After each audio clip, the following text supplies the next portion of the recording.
तपाईलाई थाहा छ नेपालको 60-70% फुटबल प्लेयर कहाँबाट निस्किन्छ? 3 अर्ब 39 करोड यो रकम सरकारले यस वर्ष खेलकुदमा खर्च गर्ने भनेको छ। तर यो रकम कहाँ र कसरी खर्च गरिँदैछ त? तपाईँ र म सामान्य नेपालले यसबाट के पाउँछौँ त? आजको भिडियोमा हामी 2082-83 को बजेटबाट खेलकुदमा कति खर्च गरिँदैछ यसलाई हामी विस्तृत रूपमा हेर्नेछौँ। पहिलो यो बुझौँ बजेट भनेको के हो। अधिकांशले बजेट सुन्दा दिने प्रतिक्रिया सामान्यतया एउटै हुन्छ, यो त सरकारको कुरा हो, हामीलाई के मतलब। तर आजको दिनमा अवस्था फेरिएको छ, किनभने अहिले राजनीतिमा बुढाभन्दा युवाहरू धेरै सक्रिय छन्। राजनीतिमा चासो राख्ने युवाहरूको सङ्ख्या पनि उल्लेखनीय नै छ र सम्भवतः यो पटकको बजेट भाषण लगभग सम्पूर्ण युवा फस्ताले हेरे होलान्, जहाँसम्म मलाई लाग्छ। अब कुरा आउँछ बजेट भनेको के हो। यसलाई सरल भाषामा बुझ्नु पर्दा हामीले सरकारलाई तिरेको पैसाको योजना हो। हामीले तिर्ने कर, हामीले कुनै पनि सामान किन्न लाग्ने भ्याट, त्यो पैसा सरकारको ढुकुटीमा जान्छ र सरकारले त्यही पैसाबाट देश चलाउँछ। त्यसैले बजेट बुझ्नु भनेको मेरो पैसा कहाँ गयो, मैले सरकारलाई तिरेको पैसा कहाँ खर्च हुँदैछ भनेर सोध्नु हो। अब मुख्य कुरा, यस वर्ष खेलकुद क्षेत्रको लागि छुट्याइएको रकम छ रु 3 अर्ब 39 करोड। अब फुटबलको कुरा गर्ने हो भने सबैभन्दा लोकप्रिय खेल, नेपालमा सबैभन्दा बढी खेलिने खेल, हरेक गाउँमा मैदान छ, हरेक साँझ खेल हुन्छ। तर राष्ट्रिय स्तरको रङ्गशाला एकदमै न्यून छ। यस वर्षको बजेटमा 10वटा फुटबल रङ्गशालाको स्तरोन्नति गर्ने, जसको क्षमता कम्तीमा 8000 दर्शक अट्ने र फ्लडलाइट सहितको रङ्गशाला यो आगामी 3 वर्षभित्र पुरा गर्ने योजना छ। फ्लडलाइट किन यति महत्त्वपूर्ण छ त? किनभने अहिले धेरै खेल दिउँसो मात्र हुन्छ, काम गर्ने दर्शकले हेर्न पाउँदैनन्। तर फ्लडलाइट भयो भने राति खेल खेल्न सकिन्छ, बढी दर्शक हुन्छन् र राजस्व पनि बढी उठ्छ। तर यो सब सुन्दा राम्रो लाग्छ, कागजमा राम्रो देखिन्छ, अब बन्छ कि बन्दैन त्यो त समयले नै देखाउला। अब कुरा गरौँ क्रिकेटको। नेपालमा क्रिकेटको लोकप्रियता उत्साहजनक छ। हामी आइसिसीको एसोसिएट मेम्बर पनि हौँ। सन्दीप लामिछाने, रोहित कुमार पौडेल, दिपेन्द्र सिंह ऐरी जस्ता खेलाडीले अन्तर्राष्ट्रिय मञ्चमा नाम कमाइरहेका छन्। तर समस्या के छ त? अन्तर्राष्ट्रिय स्तरको रङ्गशाला छैन।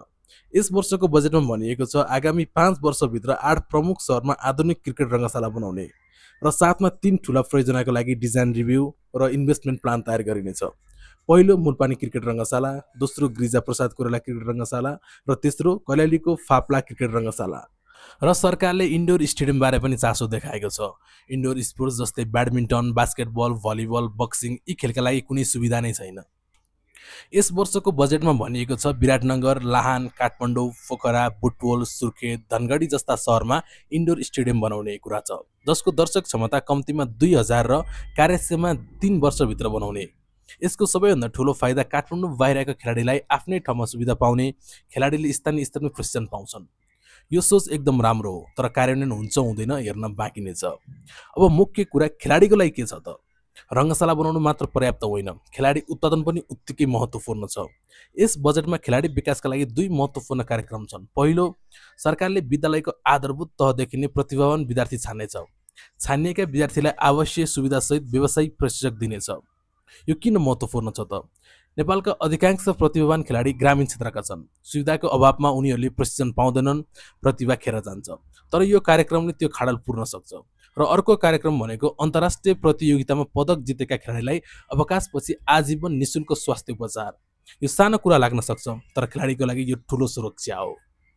अब कुरा गरौँ राष्ट्रिय खेलकुद, यानि नेपालको ओलम्पिक खेल। यस वर्ष बजेटमा 2 राष्ट्रिय खेलकुदको लागि बजेट छुट्याइएको छ। 10औं राष्ट्रिय खेलकुद सुर्खेतमा, जसको बजेट व्यवस्था भइसक्यो, र अर्को 11औं राष्ट्रिय खेलकुद मध्य प्रदेशमा पूर्वाधार निर्माणको लागि। सुर्खेत र मधेसमा खेलकुद भनेको काठमाडौँ केन्द्रित सोचबाट बाहिर निस्किनु हो। यो सकारात्मक कदम हो। अब हाम्रो प्रश्न भनेको के यो पर्याप्त छ त? हाम्रो काम नै प्रश्न गर्ने हो। बजेटमा राम्रा कुराहरू छन्, त्यो स्वीकार गर्नुपर्छ। इन्डोर स्टेडियम, खेलाडी विकास, पदक विजेतालाई स्वास्थ्यमा सुरक्षा, यो नीति धेरै नै राम्रो छ। तर प्रश्न यो हो कि यो कार्यान्वयन हुन्छ? किनभने नेपालको बजेट इतिहास हेर्ने हो भने बजेट घोषणा हुन्छ, कार्यान्वयन ढिलो हुन्छ या हुँदैन। अर्को वर्ष त्यही घोषणा दोहोरिन्छ। उदाहरणको लागि मुलपानी क्रिकेट एकाडेमी छँदैछ। यो परियोजना कयौं वर्षदेखि बजेटमा उल्लेख हुँदै आएको छ, तर अहिलेसम्म पुरा भने भएको छैन। घोषणा र कार्यान्वयन बीचको खाडल यही नेपालको सबैभन्दा ठुलो समस्या हो। खेलकुदको लागि 3 अर्ब 39 करोड बजेट छुटियो।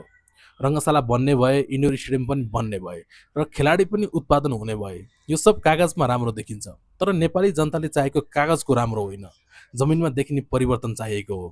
तपाईको विचार के छ? यो बजेटमा कुन कार्यक्रम सबैभन्दा बढी महत्त्वपूर्ण लाग्यो? कमेन्टमा लेख्नुहोस्, हामी पढ्नेछौँ। यदि भिडियो उपयोगी लाग्यो भने च्यानललाई सब्स्क्राइब गर्नुहोस् र भिडियोलाई सेयर गर्नुहोस्, किनभने बजेट बुझ्नु हरेक नेपालीको अधिकार हो। भिडियो अन्तिमसम्म हेरेर साथ दिनुभएकोमा धन्यवाद।